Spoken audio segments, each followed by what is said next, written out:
Barcelona অসাধারণভাবে ফিরে এসে মেট্রোপলিটানোতে Atletico মাদ্রিদকে ৪-২ ব্যবধান গোলে হারিয়ে দুর্দান্ত জয় অর্জন করেছে বার্সেলোনা। অ্যাটলেটিকোর জন্য এটি আরও একটি হৃদয় বিদারক রাত, কারণ তারা ২ গোল এগিয়ে থেকেও শেষ পর্যন্ত ভেঙে পড়ে। প্রথমার্ধের শেষ মুহূর্তে গ্রিজমান ও গুলিয়ানো সিমেওনের দুর্দান্ত সমন্বয়ে পর আলভারেজ অ্যাটলেটিকো মাদ্রিদকে লিড এনে দেন, যদিও তার আগে লেভানডস্কি ও লামিন ইয়ামাল বার পোস্টে আঘাত করেছিলেন।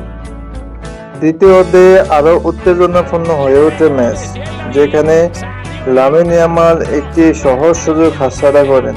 ৭০তম মিনিটে বদলি খেলোয়াড় শার্লট গ্যালাগারের পাস থেকে গোল করে অ্যাটলেটিকো মাদ্রিদকে আরও এগিয়ে দেন।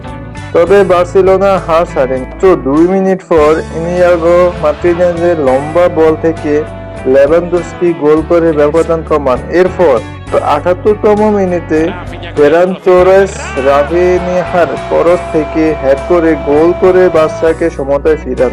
অতিরিক্ত সময়ে ৯২তম মিনিটে ইয়ামাল তার মিসগুলোর খেসারত শোধ করেন। বক্সের বাইরে থেকে দুর্দান্ত এক শটে ওব্লাককে পরাস্ত করে বার্সাকে লিড এনে দেন।